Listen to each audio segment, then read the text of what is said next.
Hi, my name is Gerhart. This is a PowerPoint presentation I did some time ago about things that work. Basically, I'm throwing open my toolbox. So which tools do you get? Well, there's some decision-making tools, a couple of group activities, and some information on community-based support groups. An old mentor once told me this: you'll catch more flies with honey than you will with spit. First one I want to share is a people, place, and thing list. This is really simple. On the left side, you put people, places, and things that are positive. On the right, things that are negative. And then we'll look at the payoffs. For instance, mom, PO, coach, school, church, gym, the park, and objects. Objects are basically things that you can take a picture of. And then we take a look at the negative things. JoJo is that person that can always get us out there doing the wrong thing. Then we look at the payoffs to being around JoJo or those places. A lot of times it's things like fun, excitement, belonging, friendship.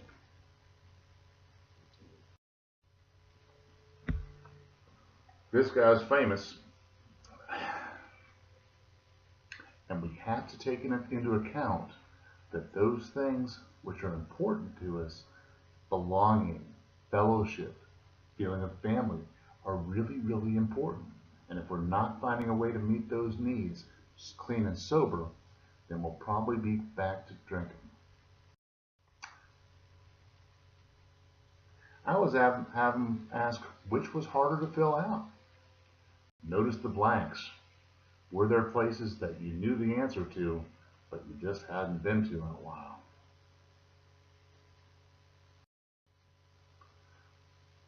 This next one is a forced choice exercise with 168. You'll see how this works too. Have your clients or group list 5 things that are most important to them. For example, in a car, you may say color, radio, mileage, cost, and style. As we go through there, we compare one to the next. First, we compare color to radio, color to mileage, mileage to color to cost, color to style. Then we put an X behind each one that's most important. Then we go back and say radio versus mileage, radio versus cost, radio versus style, mileage versus cost, mileage versus style, etc. Until we get to a list where we can put it in order of importance. In this case, mileage, cost, the radio, style, and color. So, let's take a look at what's important in your life. Could be things like job, family, school, partner, recovery.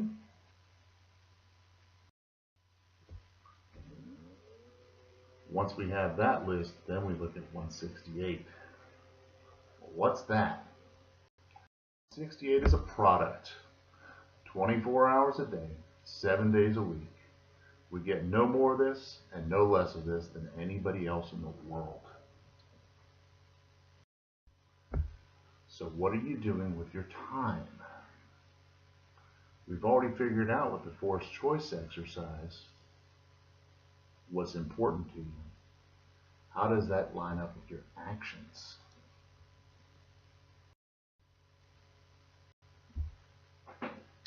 This man has had a huge influence on my practice.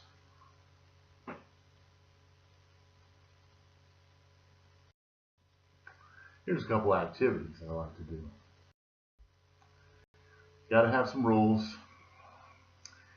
Group members can always opt out, but most of the time they don't. The first one that I do is who likes. This is great for a group that's going through some storming and forming. And you're trying to get them to do a little bit of self self-disclosure. And be ready to cut this one off. What you do is you have them sit in a circle with one fewer chairs than the number of participants. One person stands in the middle of the circle and says, I like. For instance, pizza. If anybody else in the group also likes pizza, all the people that like pizza must get up and find a new seat. That will leave somebody standing. Then it's their turn. They introduce themselves. For instance, my name is Chris, and I like cars. If someone else in the group also likes cars, then they have to get up and find a new seat.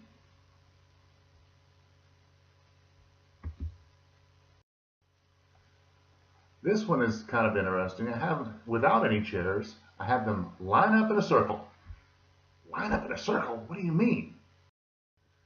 Without talking, line up in a circle. Have them do it by first name, by mother's name, shoe size, favorite ice cream. The possibilities are endless with this. Have them do it without talking. And then then process it and make sure they're together. You process this for feedback with the idea: was it more important to get it right, or to follow the rules? And what's something else that you didn't know about someone in the group? I also use this to shake things up sometimes, because sometimes you'll get a group where all the old timers are on one side of the room and all the new guys are on the other side of the room, or all the boys are on one side of the room and all the girls are on the other side, or any other kind of divisions like that, and you can really get things shaken up a little bit. The alphabet game. Once you have them in a circle, you got to do something. This one I do beginning with an A, go around. Maybe proper names, cities, towns, states. Move on into drug and alcohol recovery. This could be something like apples, bananas, cherries, durian, eggplant. Go with fruits and vegetables on that one. Or you could do things like cities and towns. Austin, Boston, Colorado, Denver. You get the idea. When you process with this, though, one of the things that I notice is a lot of times people that have a substance problem, very often they haven't had fun in a long time. Most of the time when you're doing one of these games or one of these little activities, people will be smiling and laughing, and they'll let their guard down a little bit. A lot of times for the first time in some years. It's important to have them notice that. And also take a look at what kind of limitations you may see with this activity. Could you do this activity with older people? Could you do this with younger people? Could you do this with someone who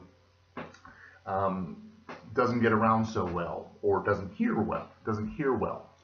That sort of thing.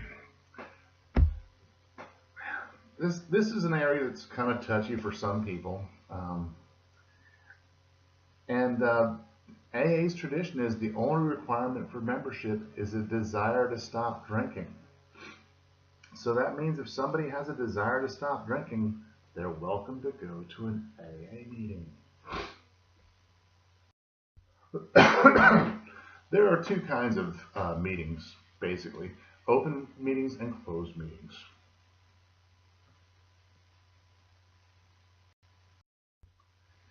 Community service can be a great way to get someone involved in the world, and it fills up some time and makes people feel good.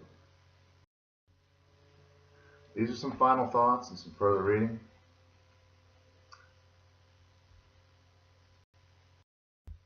And this is how you can get a hold of me.